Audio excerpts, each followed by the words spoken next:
Hi, everybody. Good afternoon and welcome to another episode of Live at the Waterhole. First up, we're at the wonderful Onyo Lodge in Kenya with our wonderful friend, One.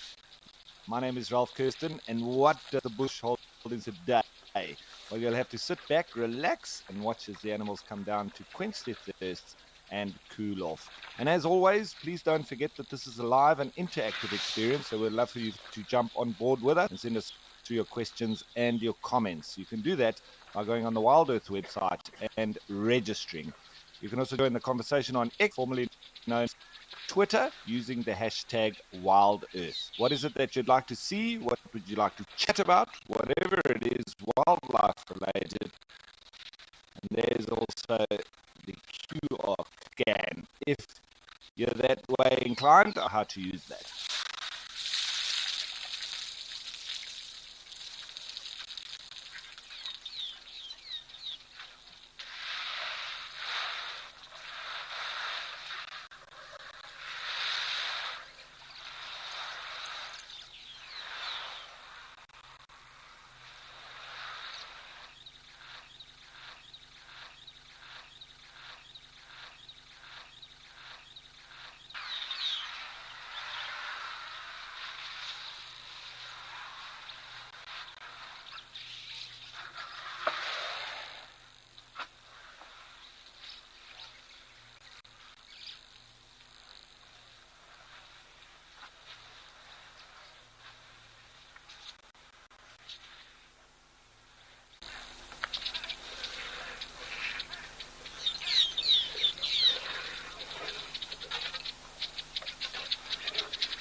So just a small apology. There were a little bit of technical issues with the audio in the background there, but I believe it is now all fixed up and we are raring to go. And what a privilege this is to be watching these two magnificent beasts. 1 ton on the right as you're looking at them. And it's incredible because you look at the one on the left, and if he was compared to your average elephant bull, you know that he's got huge tusks. But when compared to 1 ton on the side of him, he looks small. So it just goes to show how big 1 ton's tusks really are. There's a Maasai giraffe off on the right in the background, probably just waiting his turn, keeping a good lookout.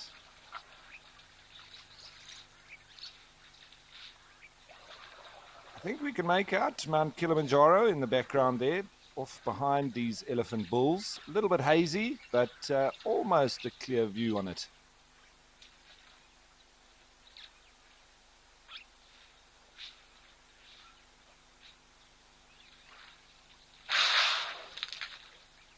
So Sandy already commenting, he's saying, yes, so good to see 1 ton here at the waterhole. It is indeed. We love to see him, and we're always excited when he makes an appearance. So nice to have him to start the show. I hope he sticks around. And Joanne Mello saying, hello, Ralph. Good to hear you, and lovely to have you on board once again, Joanne.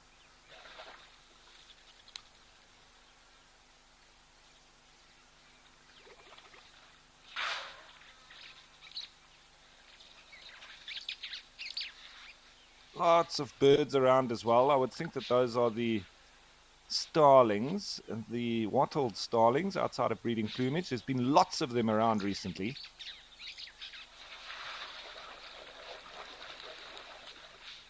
Might be mixed in with a bit of the superb starlings as well. Very brightly colored.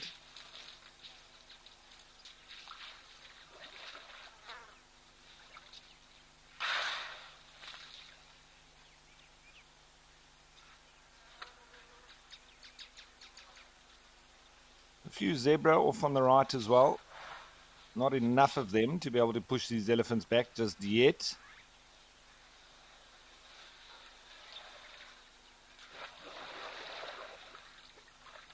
Those tusks are humongous.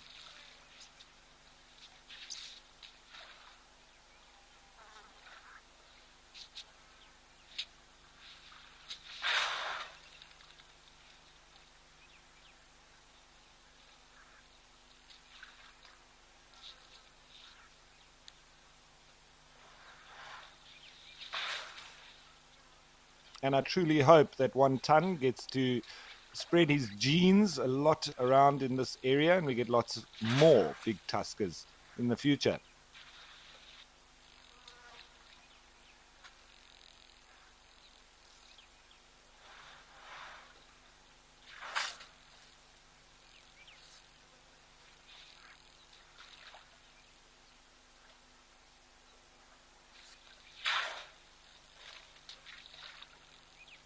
He's cooling himself off quite nicely now, getting most of the water in behind the ears, but also up the sides as well.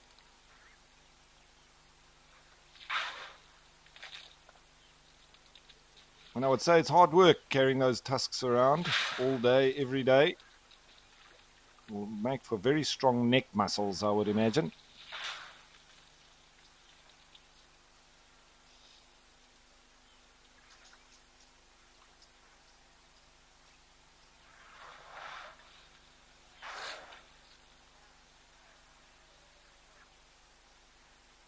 And the Maasai giraffe still tentative, making sure, as they always do.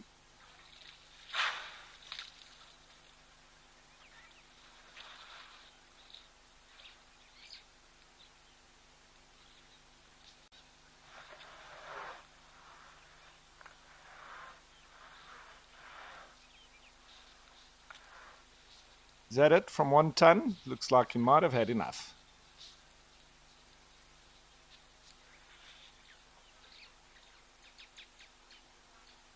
Cheerio, old chap, till we meet again.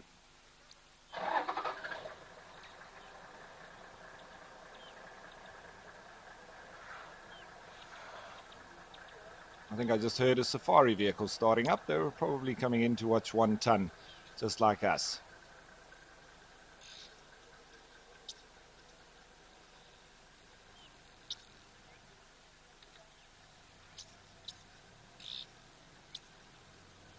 So Victoria saying, I hope those tusks don't limit mobility. Well, Victoria, they do a little bit, but obviously they come on progressively. So as they grow bigger, the muscles strengthen, etc., as the weight gets more. So I think they get used to it and conditioned to it as they get bigger.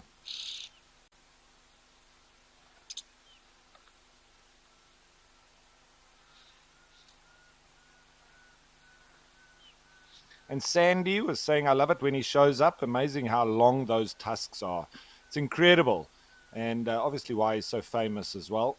And that's why we hope that his genetics get spread in this area and we get lots more of his kind. Well, this Maasai giraffe looking like a Christmas tree. And I think there's a pearl-spotted owlet now calling in the background.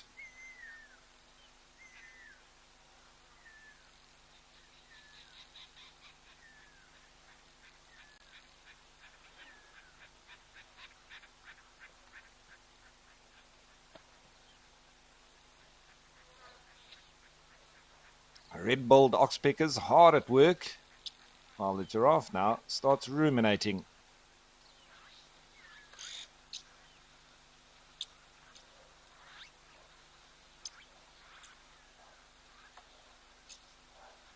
Looks like a female, lovely tufts of hair on top of those ossicones or ossicles.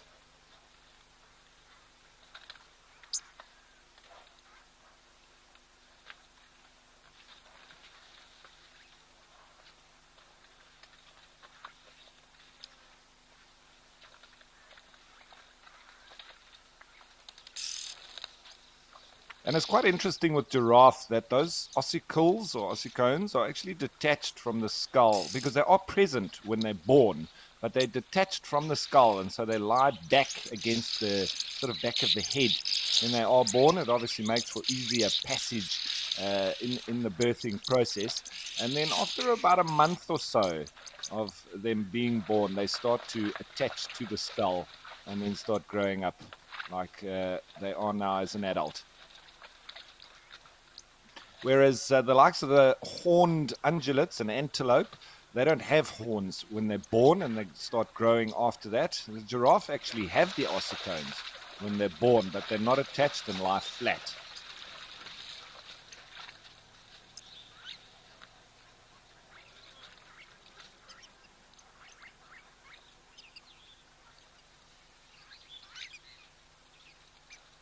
See that dark color of the tongue as well. Lots of melanin in it. If you can see now the ruminating process going, she's just swallowed, and there it comes back up, that cud ball for rechewing.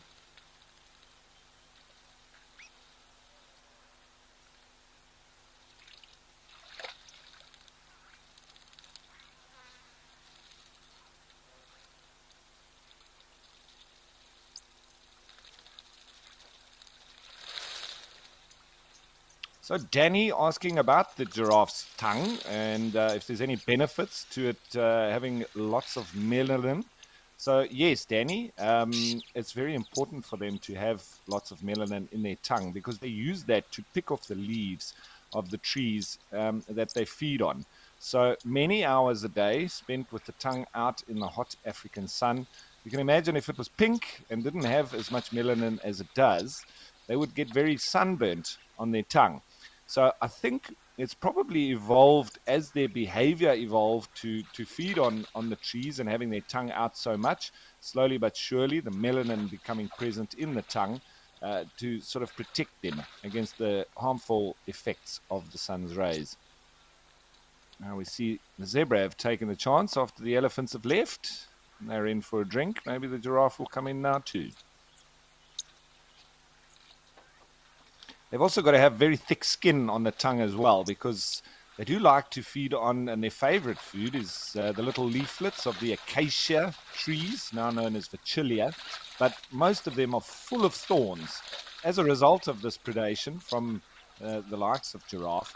So in a way, trying to protect them and not get fed on too much, because obviously they photosynthesize and make food in their leaves and the sugars and etc. that the tree needs to survive. So they don't want too much of them taken off.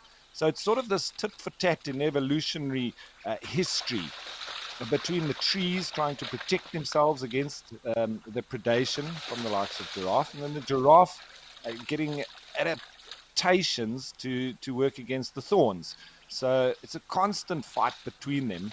And so the giraffe now got very thick skin on the tongue as well as around the mouth.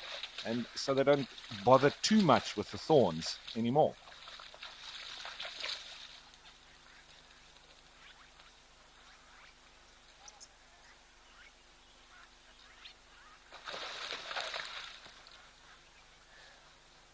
Oh, there's a fringe-eared oryx straight off behind this giraffe, facing the other way.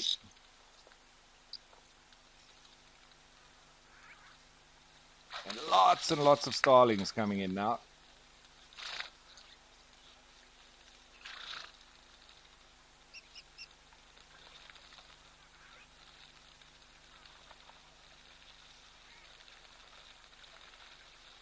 Wow, it's a frenzy there in the waterhole. Looks quite similar to what happens at Victoria Falls at the Vulture restaurant when the meat is thrown out.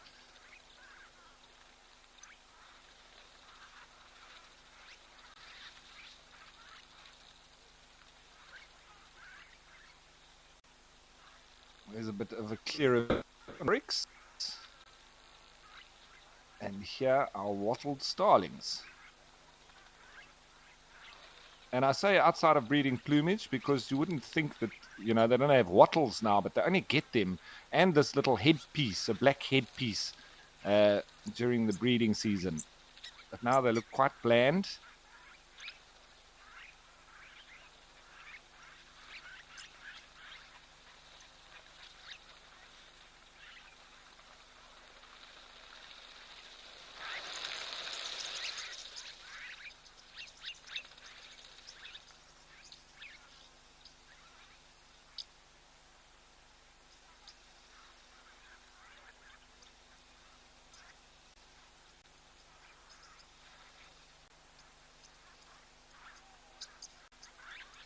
So, and those starlings, obviously, as you've noticed, they're highly gregarious, very sociable birds. Some found in huge numbers, as we're seeing there.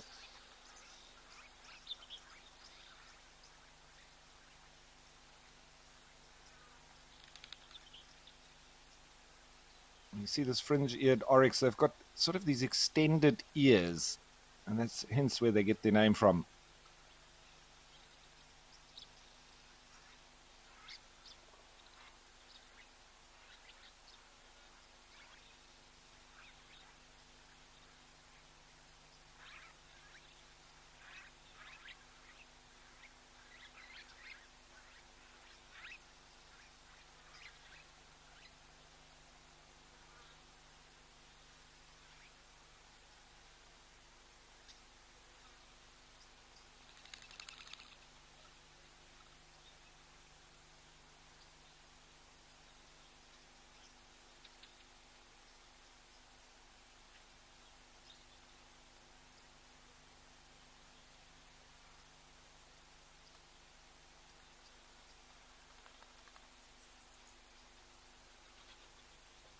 So Asbo was asking, hi Ralph, we haven't seen Isolweni for ages. How does he compare to 1 ton?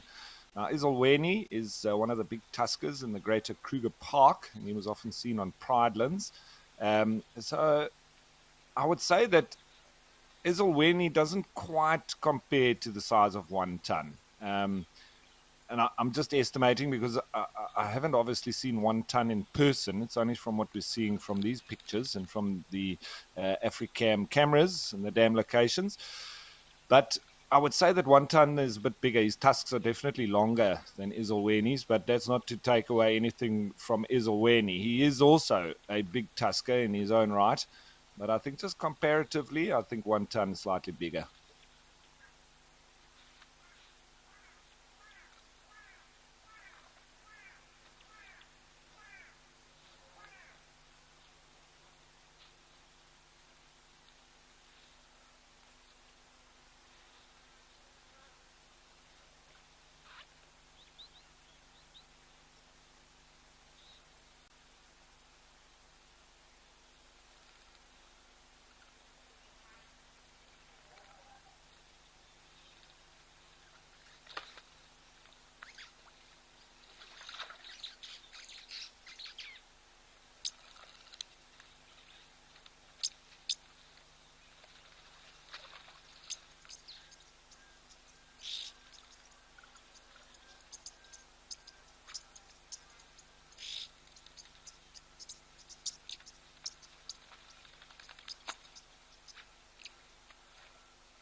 So what a wonderful start here at Oldonyo, but it's time to change of place. Let's go to the Greater Kruger Park and Nkoro.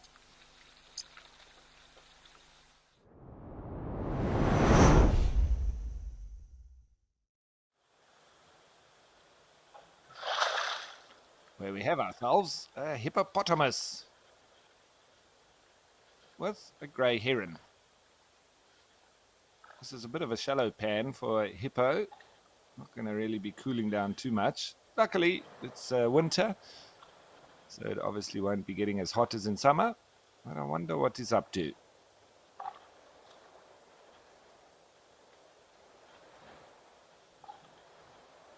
Looks like it's just mouthing the mud there.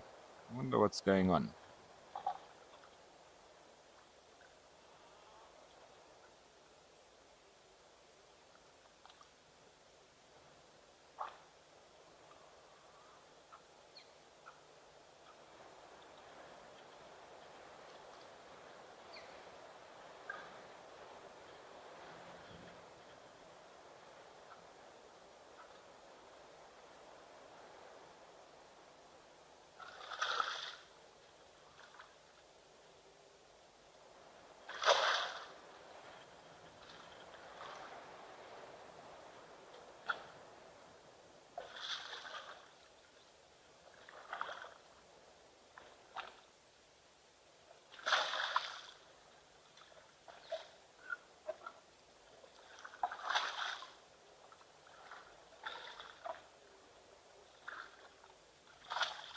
So, and we often find that the hippos in these areas where there's not such permanent water holes and they're not very deep, etc., I often find the hippos go out at night and they graze, and then they might just move into a water hole that's nearby to where they were grazing during the night. They can cover huge distances, sometimes even up to 50 kilometers.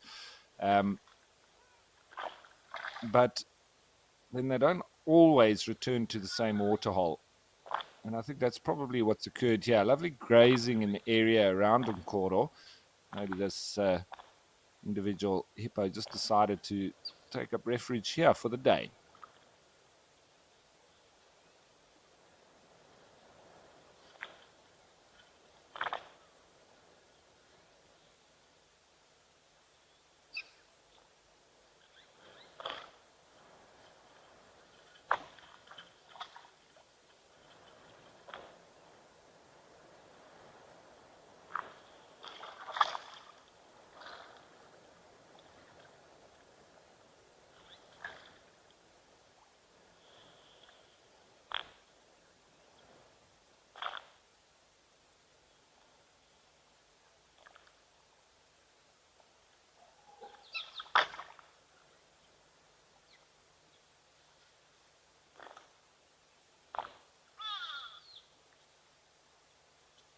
It's almost like it's sniffing around. There may have been another hippo in here at some stage. Maybe it's left some dung or urine. Is it down to that?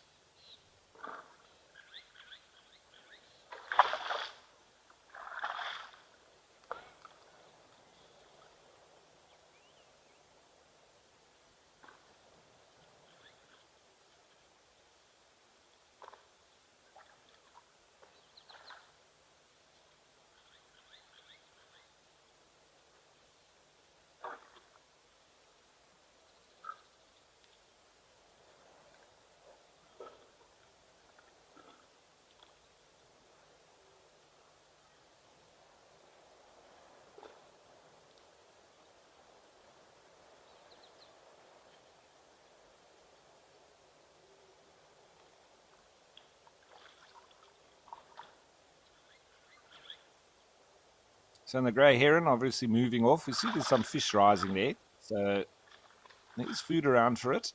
That's obviously why it's here.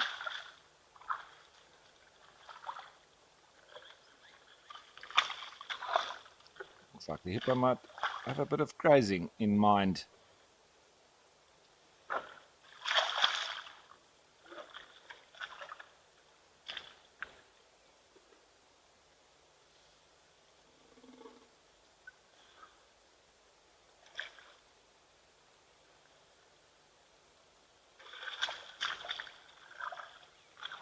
Always wonderful to be so close to these big animals, and they don't know that we're watching. We have absolutely no effect on their behavior. It's getting stuck into this grass on the edge of the pan.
So Tracy was asking, how would you age a hippo? It's not very easy, Tracy. As with elephants, you sort of look at their size. One way is also to look at their teeth, but that's obviously not going to happen unless the hippo is dead. And if you try, if it's not dead, you're probably going to be dead. So what they do is you sort of look at the size of the animal, and you know, in terms of weight, you would convert that into the size of the animal. And when they're at 1 year of age, they're already 400 kilograms. When they get to 4, they're around 600, 7, around 800, 10, around 1,000 kilograms. So it obviously also between male and female. Females obviously being quite a bit less than the males, but it's all just in terms of their size. And then comparatively, it's nice to see fully grown adult bulls and females, and then you sort of work around that between, let's say, about 800 kilograms of the female and 1,000 kilograms on the males, and then just try and work it back from there all the way to 1 year of age where they're around 400 kilograms. I know it's not easy to tell, but like we do with elephants, we do in terms of comparatively speaking to the other elephants. With the elephants, it is a little bit easier because you can also see the size of their tusks, and sort of judge from there as well. But it's always an estimation.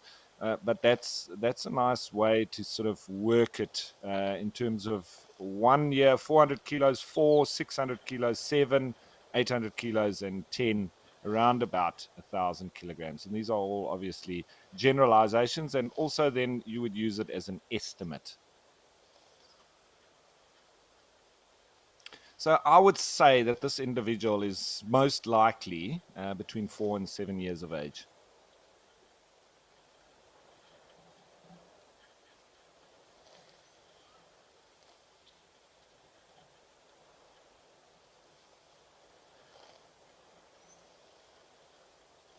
Now, Larry was saying, cool to see a hippo out the water during the day. It does occur quite a bit more in winter, Larry. So it obviously needs to be a bit cooler for them to be out in the hot sun. And obviously the sun not being as harsh. So you see them, and you see a lot of animals sort of more out and about in winter. And this is also one of the reasons why it's better to go on safari in winter. Because of these better viewings of animals that you get during these times as well. And Larry also saying that it looks like it's got a bit of a limp. Sometimes with hippos, they're quite lethargic when they walk around. I'm going to just try and see if I can see what you're seeing. Maybe, but it still seems quite mobile. It did seem to have a couple of injuries on the side of its back, but that's quite normal with hippos. They're very often caught within skirmishes with other hippos, as we're told to go away by the grey go-away bird. And when you see big scratches on their backs, it's mainly from another hippo's tusks. And it doesn't matter; it can be male or female. They both get those kind of injuries, and then that's when we see the oxpeckers coming onto them and feeding on those wounds and getting into the blood. And they're actually parasitic on hippopotamus.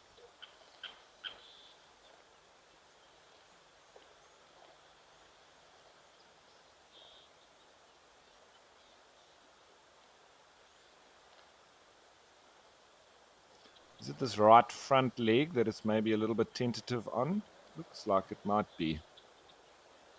I'm wondering if this isn't a young bull, and he may be chased out by the territorial bull.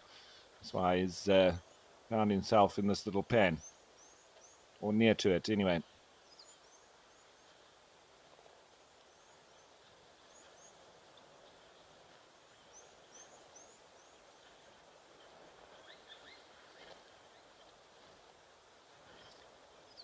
Sandy saying the right front foot. That's the one that I was guessing that it might be. Seems a little bit tentative on that. So maybe it has been in a bit of a skirmish during the night or in the last few days.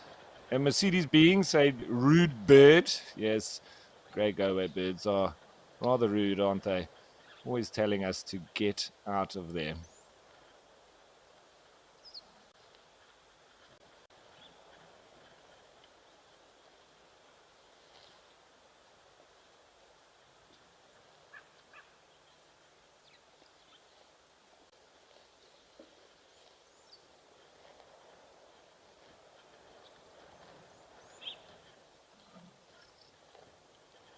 And I've been in the presence of hippos on numerous occasions during the night, but not even being able to see them and just hearing as they're grazing. It's a real crunching sound. They are bulk grazers, and the front of their mouth is huge. So they're able to take on quite a lot of grass in one bite. And you'll never forget it when you hear that sound. When you're walking in the dark and you just hear normally the hippo's out grazing.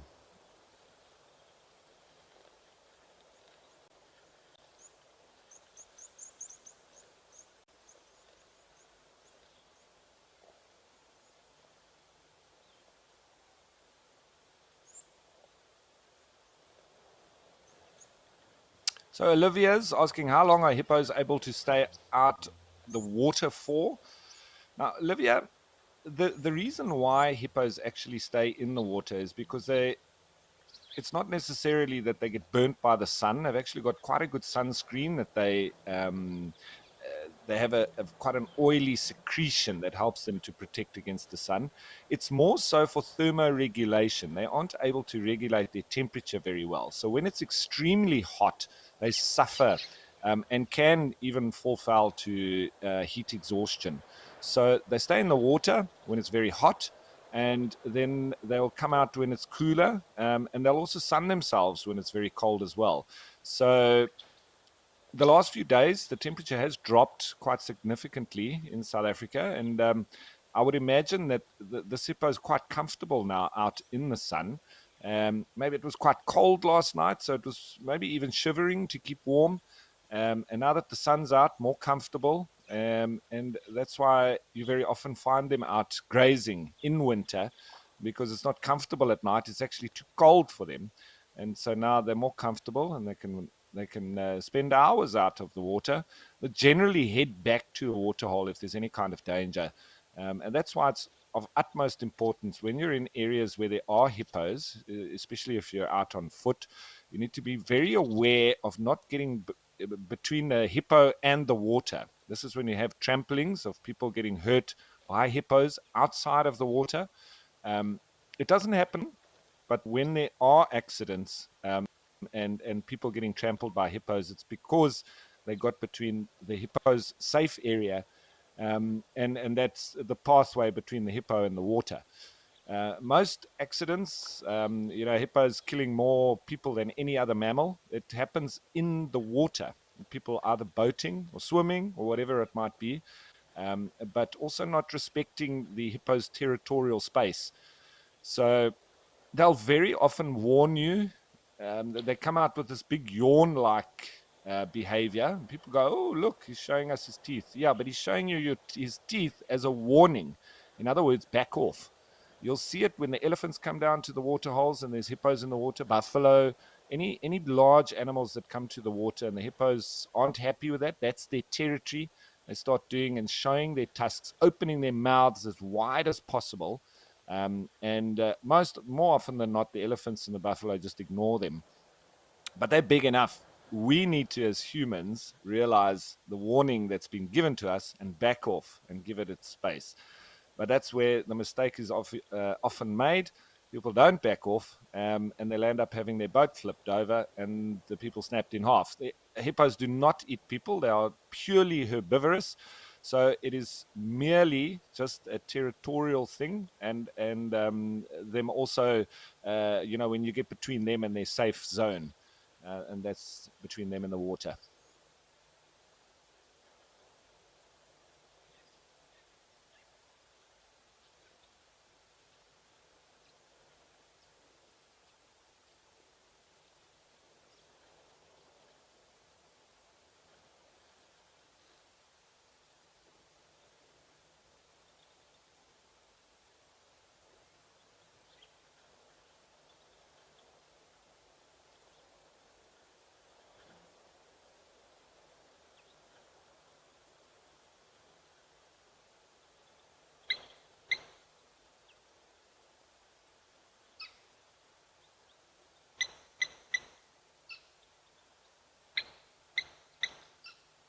And do not be fooled by the size of the hippo and that they're slow. They can still run faster than Usain Bolt. So they can run between 35 and 40 kilometers an hour, which is pretty much faster than anybody can run on the planet, human wise. So they can shift those big bodies, that's for sure.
So Talon says that hippos can swim and run faster than humans. So what does this mean? The bicycle is the only way to beat them in a triathlon.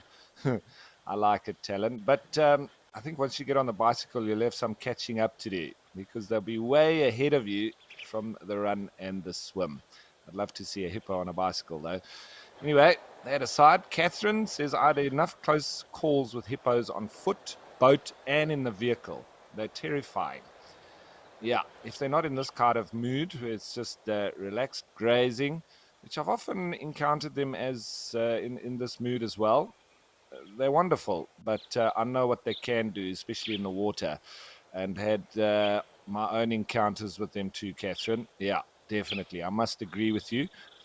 But then you can also refer to the wonderful sightings that you see of hippo in the likes of the little town of St. Lucia in KwaZulu Natal, where they're around in the streets at night. Lots of pictures of that. It's wonderful scenes of Africa, and quite particular to certain small towns, like in Oraniemund in Namibia, where the oryx or the gemsbok are often grazing on the little islands in the streets in town as well. Those kind of sightings where the animals are coming into human space but relaxed at the same time.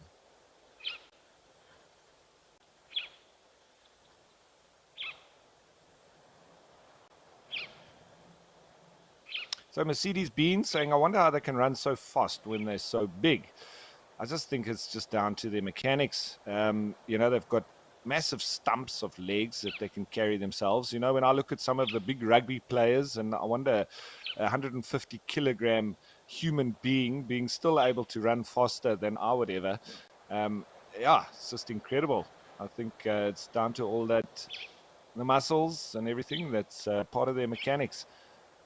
They are one of the slower of the animals out in the bush, and that's why we always say, as trail guides in particular, that we're the slowest of all the animals out there.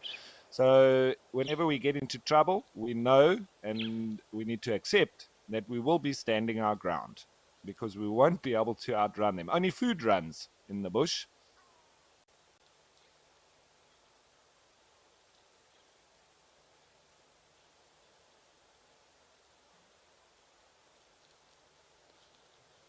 So lovely fighting with this hippo here at Nkoro. But we're going to change of place once again, and this time we're going to go to KwaZulu Natal and the Tembe Elephant Park,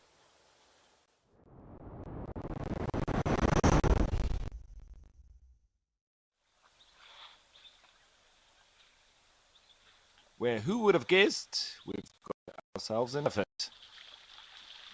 Looks like it's having a little bit of a dust bathe.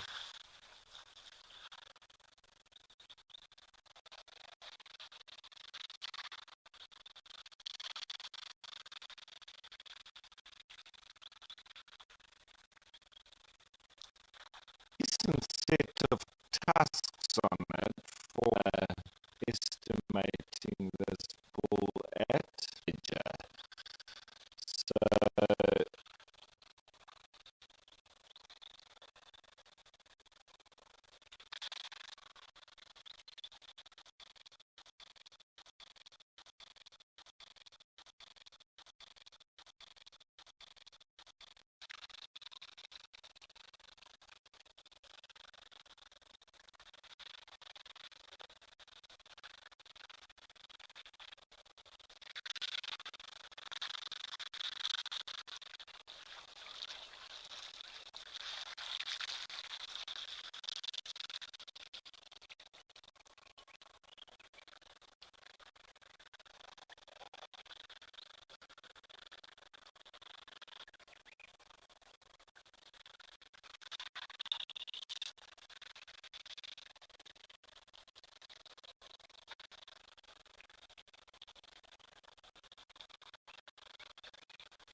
All right. So apologies, folks, that I've been a little bit quiet. A little bit of technical difficulties in the background, but guys are hard at work, and it seems like they've fixed it all up. So we're over to Opokuyu, the place where the lady gives birth every year, is what the name means, in the Etosha National Park, with a great white flag of Namibia. And a nice group of animals down there. Was a black-faced impala, I see there's now kudu and oryx, and the springbok milling about.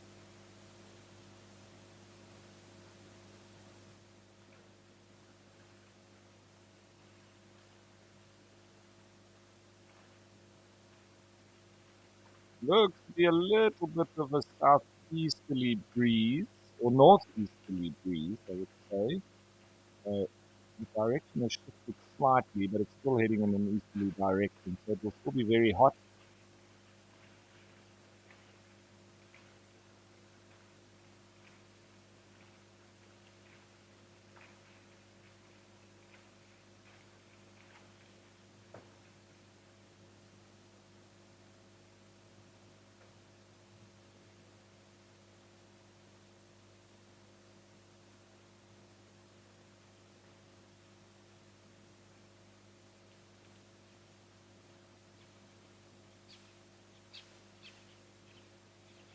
And there's a closer view on one of our swimming Gemsbok.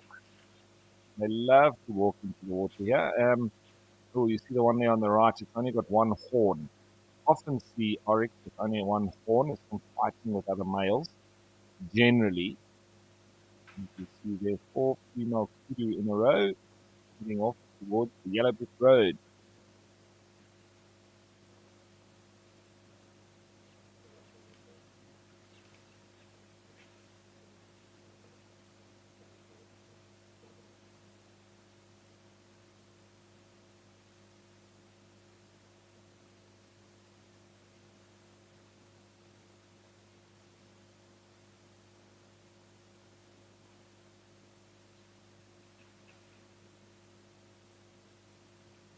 And a lovely springbok there in the foreground. Got a few of them on the other side as well.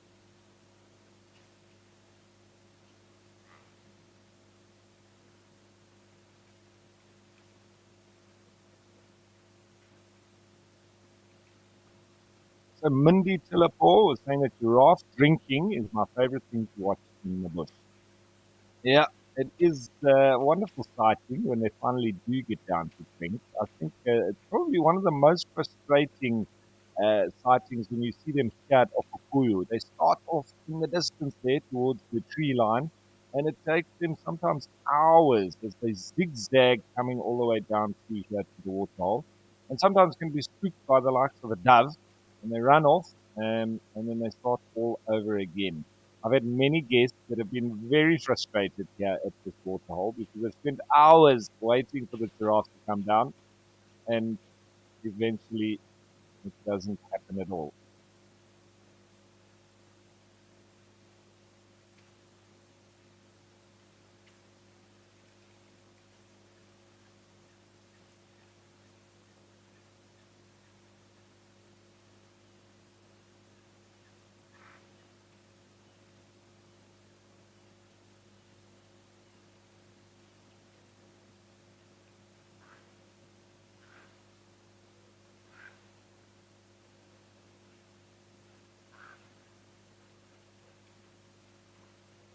And you often hear the calls of crows here, the sandgrouse, doves, grey hornbills, sociable weavers, sort of the general calls that you'll hear during the day. You'll also have pale-winged, red-winged starlings.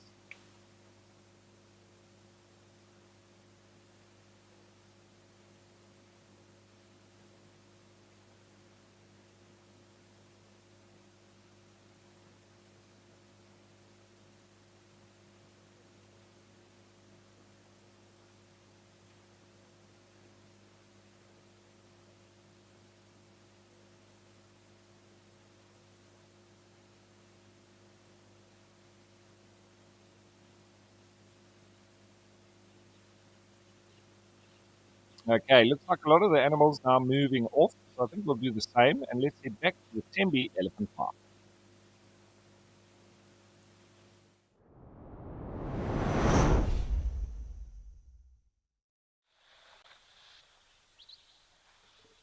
Well, it looks like we've got a few more elephants that have come down for a drink, and the little family of Egyptian geese.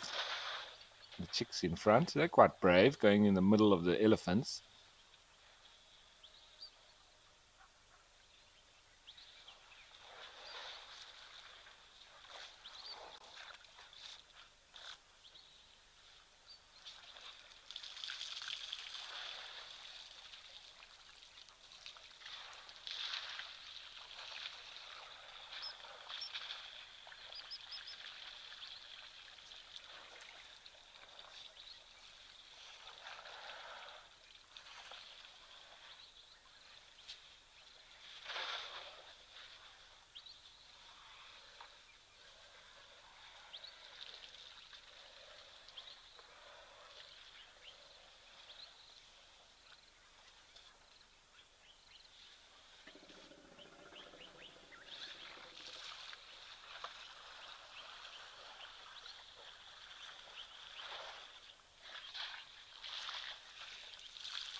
I think that's a little African jacana right in the middle of the screen.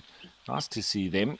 With that being said, I think we're going to switch up again, and this time we're going to go to the Madikwe Game Reserve and Jamala.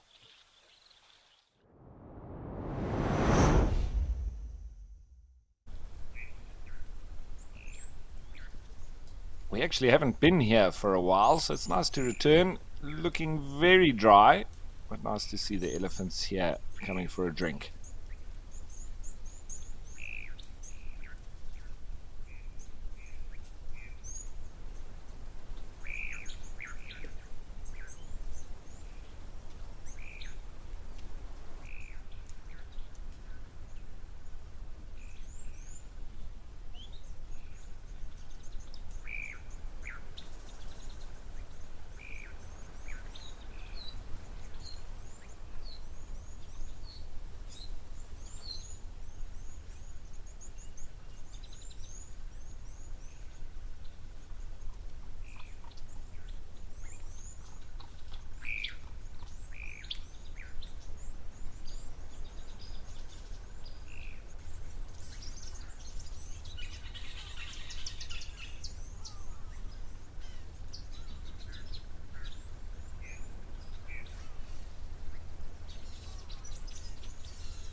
There's seemingly just two young bulls here.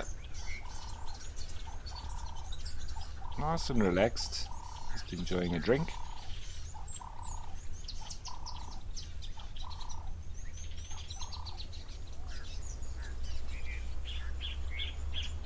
And it's as I thought, going into winter, we've had a lot less activity at this waterhole. When it was in the height of summer, this waterhole would be packed on a daily basis. It gets very hot in these parts, and so the elephants made the best of it at the waterhole and keeping nice and cool. There's something walking down the elephant pathway straight up in the middle of the screen towards the top. I'm not sure if it's a wildebeest or a zebra.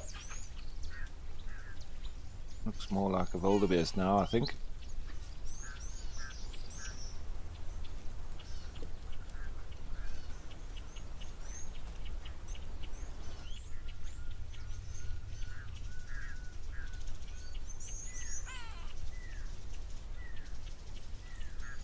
And the pearl-spotted owlet calling again, as well as the grey go-away bird.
And there you can hear Natal spurfowl making a racket.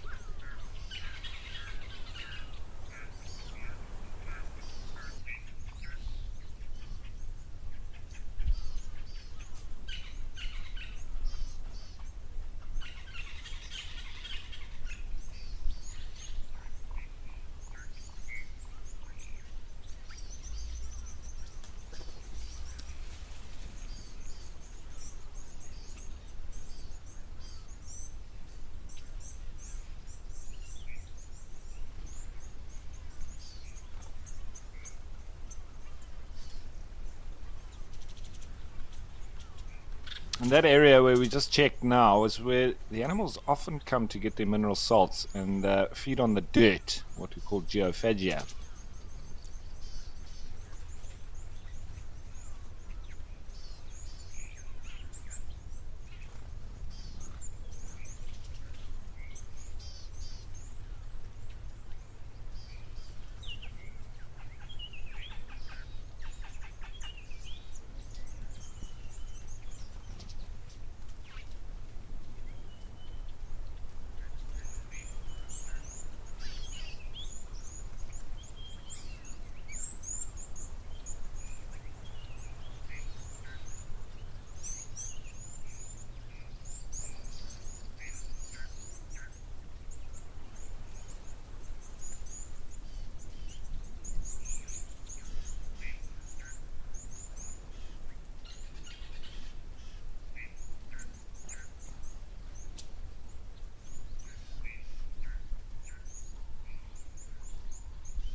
So a very relaxed bull, not doing too much, just hanging around really.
Here comes another little youngster. I wonder if it's part of a breeding herd.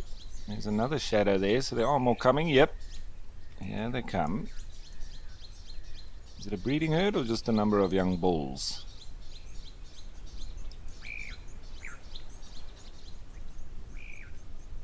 Nope, definitely a breeding herd. There's a female and a little one.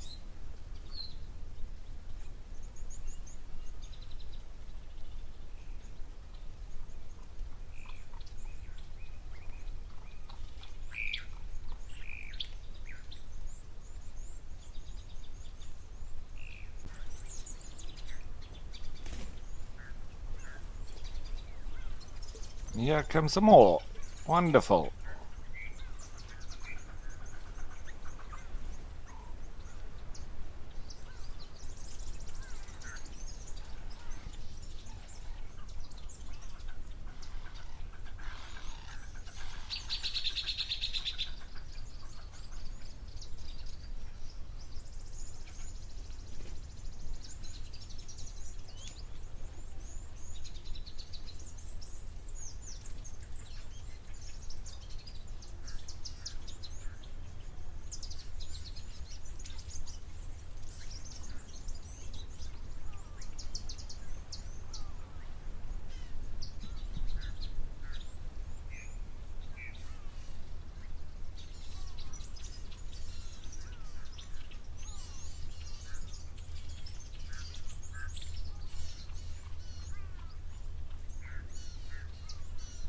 So Renee was asking if there are areas that are high in minerals for geophagia. Are there areas with low minerals or none at all? Yes, well, I wouldn't say none at all, Renee, but they go to areas where it's concentrated. So the likes, and we call them like nutrient hotspots. The likes of termite mounds are nutrient hotspots in themselves because the termites sort of bring up that soil below the surface of the soil. And a lot of it also can be mixed in with the sort of broken down vegetation mixed in with the mushroom substrates that they have below. So a lot of nutrients within that. And mixed with their saliva, etc. So lots of minerals around termite mounds. Generally near to water holes, especially shallow ones that have the capability of overflowing and then receding. Um, and flat areas where there can be sort of standing water for periods, and river lines as well, where there are pools that then dry up. All of these have the potential of being nutrient hotspots and where the animals will go to get mineral salts, etc., as a result of the concentrations in those particular areas, normally as a result of water flowing into those areas, leaching from other parts, and then being concentrated in that spot, especially after the evaporative process has occurred as well. And then that's where you'll find the animals going to target those particular areas where they can get those different mineral salts.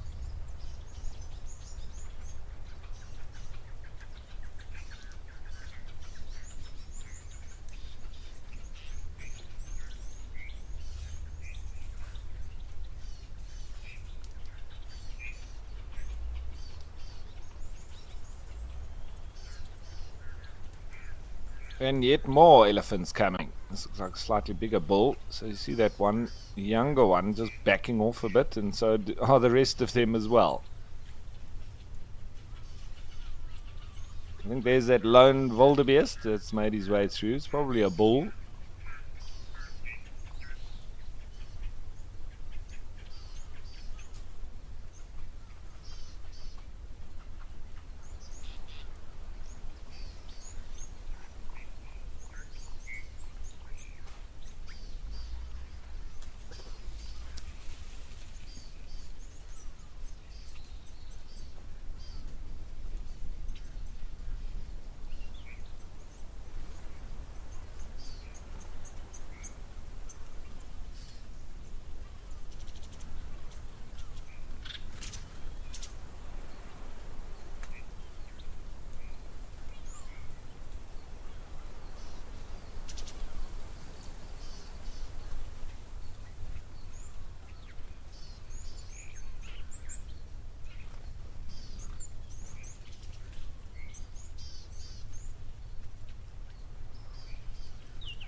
So it's filling up rather nicely now, after starting with only 2 young bulls.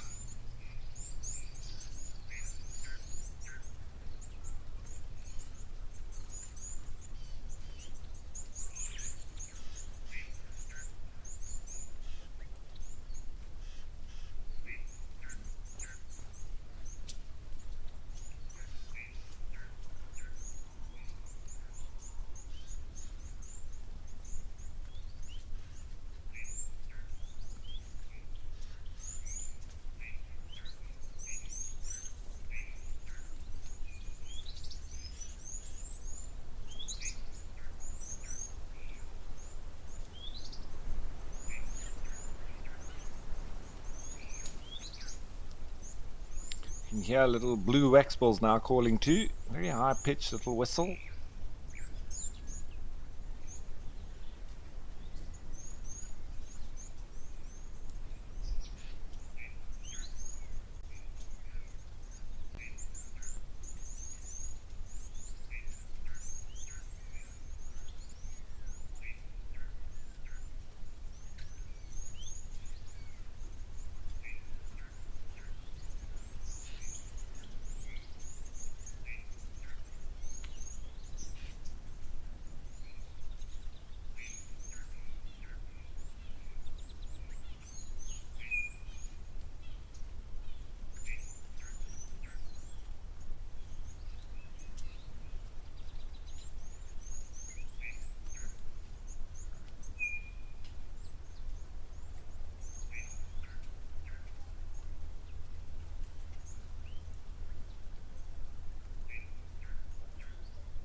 It's a tiny little baby there, sticking very close to mom.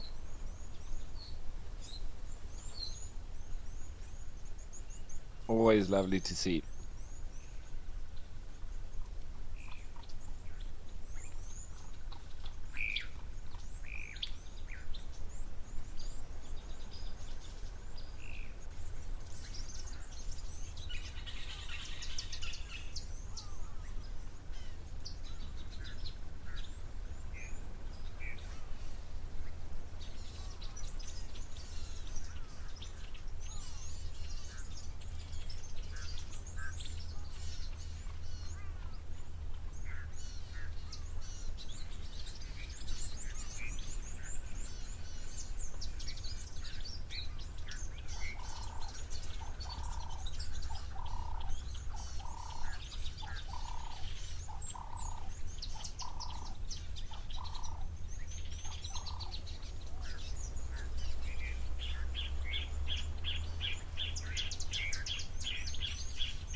So Ursula was asking, do elephant moms ever struggle kicking teenage bulls out of the herd?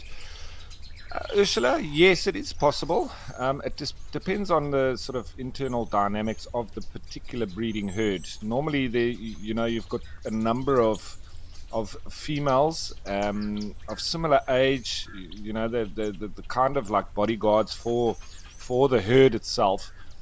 And if there's a good healthy balance of the amount of females in the group, they quite easily push those bulls out, and they don't really tolerate their boisterousness, and so they sort of get pushed out into the perimeter, and so then those young bulls do follow on behind the herd, but eventually then spend more time at the likes of a waterhole, and then normally join up with other bulls, etc. But if the herd was a little bit smaller and they didn't have a good healthy balance of the amount of adult females within it, they may struggle to get rid of those bulls. But generally, then even the matriarch would take things into her own hands, and get aggressive towards those bulls, and then push them out. And they generally do succeed in such a mission.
It's just such a nice, relaxed scene now. Everybody just enjoying their space and having a good old drink.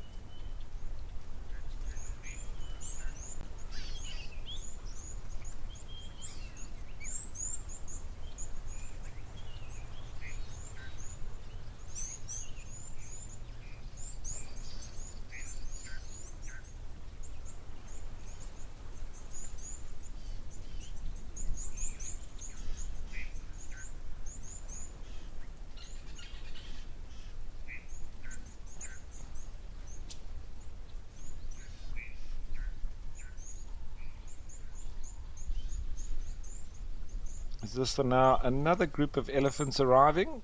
Potentially so. It looks like there's some more on the opposite bank as well.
And Jungle Jim was asking, have you ever observed elephant calves that have to get used to being around the water?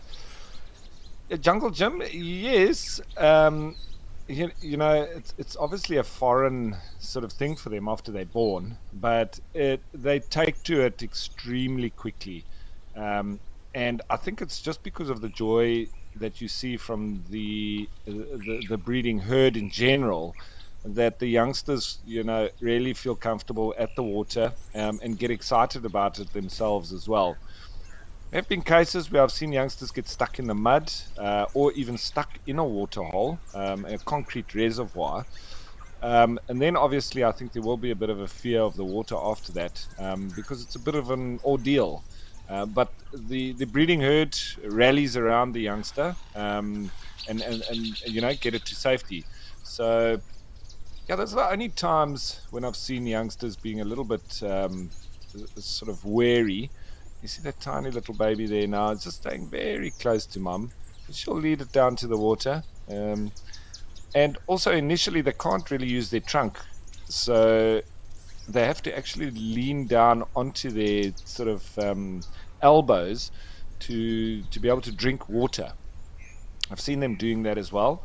Um, as opposed to drinking milk from their mum. I have seen tiny little babies that still haven't got the use of their trunk drinking water as well. So they really do love it.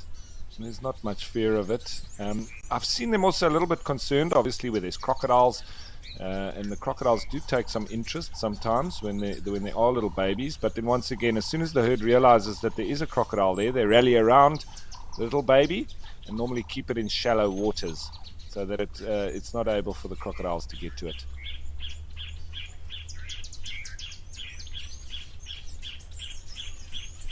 There's a yellow-breasted apellis calling now. And with that being said, Miss M says, I love all the bird calls today. Very vocal birdies. Absolutely. Always lovely to have the bird song and the chorus going while we're watching the other animals.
So it looks like there might have been a decision from that group of elephants with a tiny little baby to start moving off, although the baby now seemingly trying to bite the ground. I wonder what he's up to. Well, maybe he's saying he doesn't want to leave.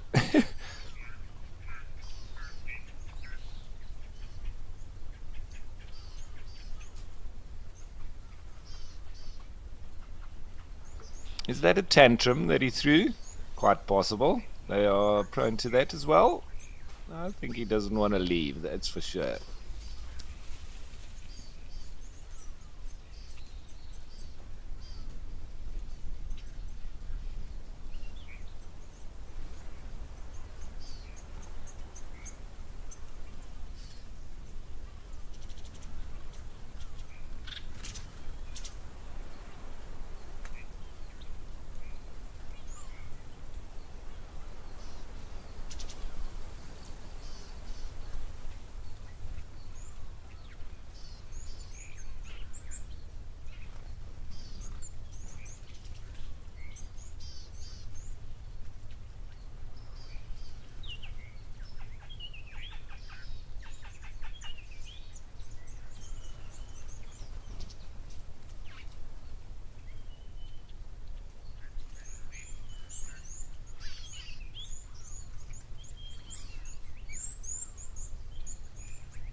And it's all very orderly, although not very fast.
So it's normally the breeding herds that don't spend too much time at the waterhole. Sometimes they can, but in general, they come in, they do their thing, get their water in and their drinks done, and then cool off if they need to, and then move off, especially if there's bulls around. And then the bulls, they can spend lots of time milling about at the waterhole, and generally a lot more so than the breeding herds.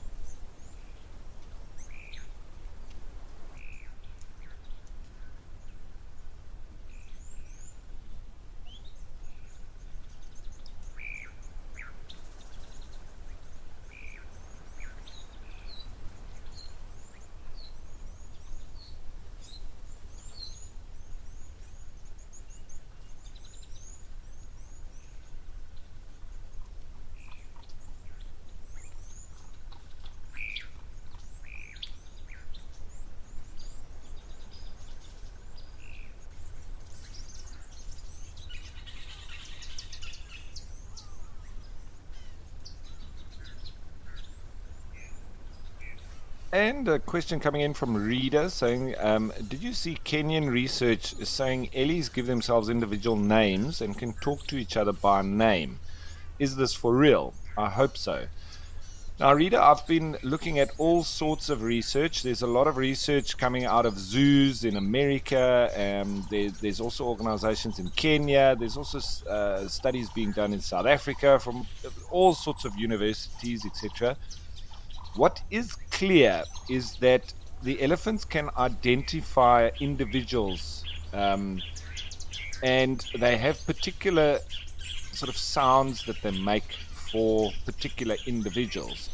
Now, the traditional way that we call each other by name may be different in the kind of elephant language, but what is clear is that they do identify each other by their individual nature, and they also have individual sounds or calls for those individuals. So in the essence, yes, they would be calling them by name, but maybe not in the traditional way that we do.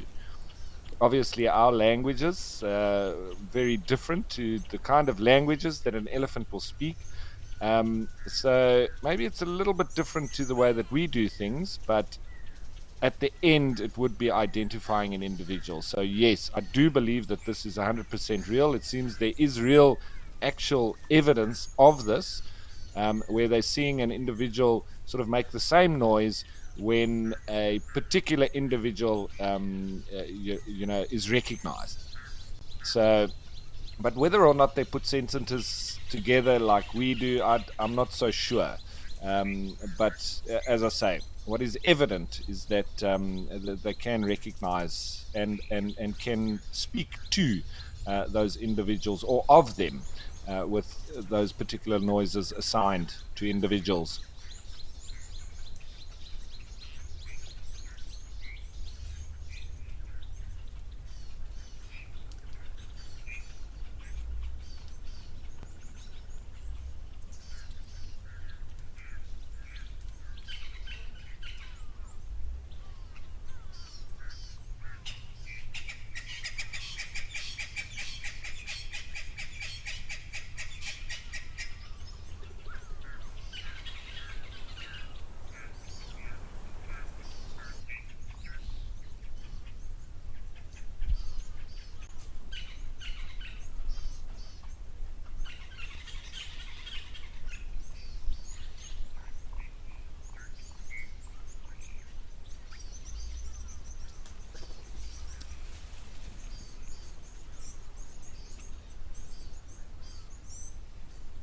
Now, I'd like to elaborate. I think that I would hope that the elephants would more so give each other nicknames. Um, not having names assigned to them by their mother. I think it's more in the likes of the way that, and I'm just speculating, of course, I have no evidence of this, but the way that we name leopards, for instance, the way that the Shangaan name leopards, they wait and see the kind of habit of a particular animal, what it does. And so there's obviously a period before they actually start giving animals names to see what they prefer doing, what their habits are, what their behaviors are, and then name them accordingly. So I would think that it's quite similar with elephants, in that maybe a little baby loves rolling around or throwing tantrums, or only produces one tusk. Or in terms of its behavior, and so it would be closer to the way that we nickname people, and that's how I would imagine that they would name each other.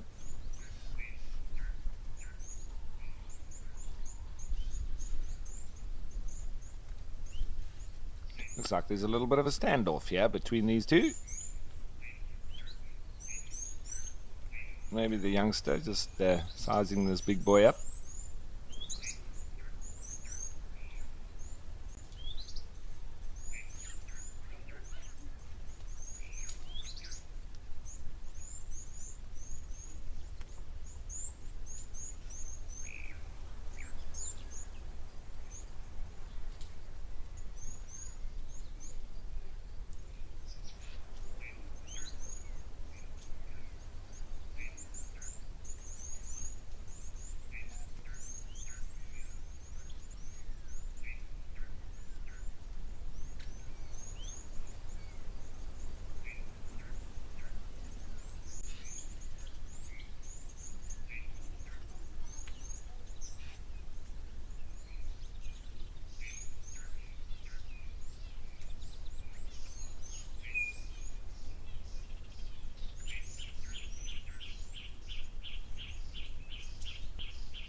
So, reader asking, would mothers not be able to talk to their calves? No, absolutely, reader. Definitely, they're able to communicate to them. I'm just saying that I believe that the traditional way of what we think of a language, I don't think translates the same with the way that elephants communicate.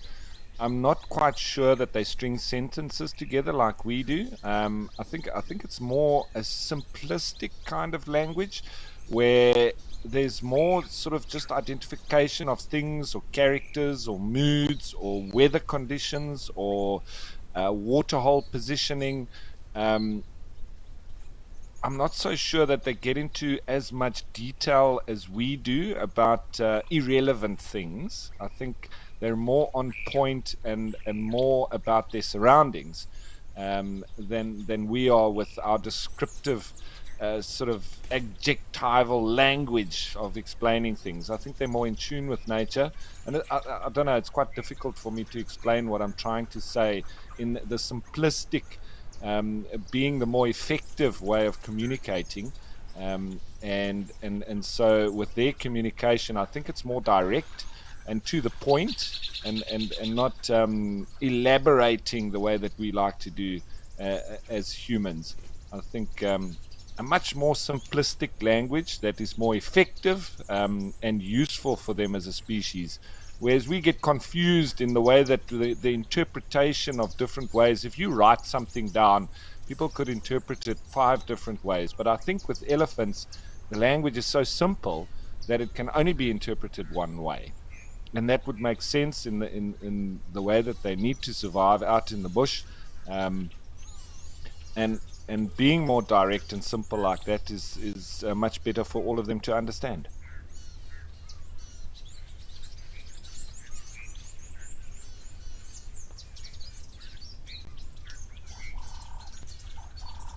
Okay, so lovely experience here with these elephants and nice breeding herds and bulls as well. But let's change of place and let's go back to Namibia and Etosha.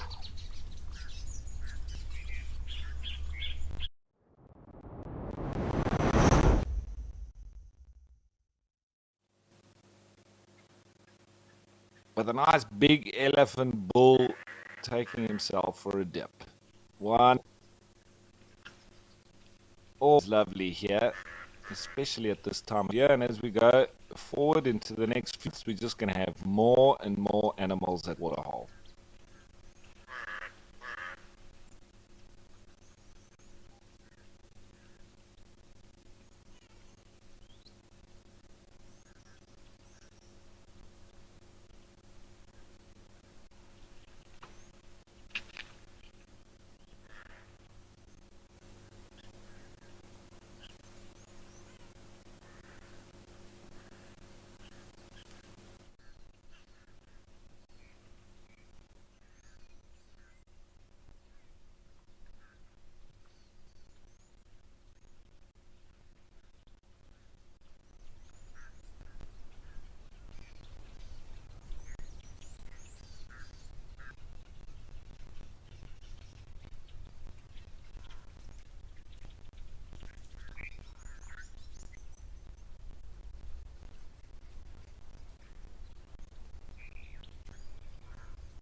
Looks like one of the birds there. I think it's a little grebe. I can hear him calling as well. I think he's very happy with the elephant in his territory. He's going over to discuss his partner. We often see when the animals go into the water that they sort of swim up to them and almost want to push them out the water, but they don't seem to have much luck.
So it's not too long before the end of the show as we watch the elephant now to spray itself and cooling off. As I said, I think it's pretty hot here. It's in the middle of winter with the east weather they've been having. It does sort of bring on us in summer. So no wonder he had to cool off. But not too long till the end of the show, but go anywhere. There's still lots of wildlife and coming your way later on this afternoon. The sunset safari, and I'm sure the naturalists will be hard at work out and about seeing what they can find for you. And I'll be back here again tomorrow, time, same place. So I hope you've enjoyed today, and we look forward to another wonderful Live at the Waterhole tomorrow.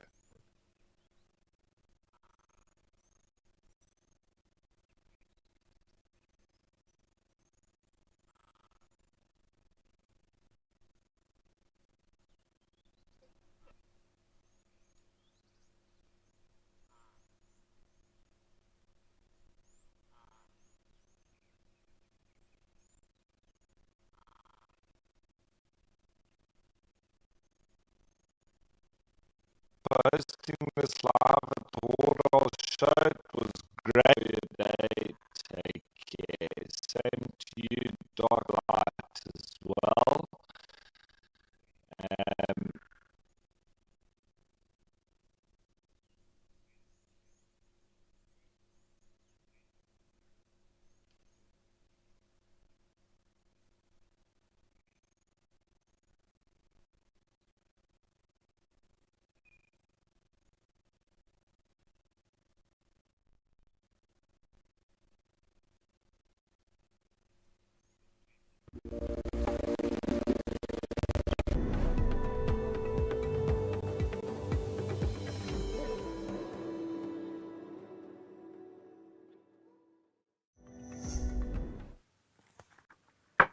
Good afternoon, and welcome to the tent where I am enjoying the winter afternoon here, a warm breeze blowing in from the northwest, and a fairly hot temperature for the middle of winter. This is On Safari.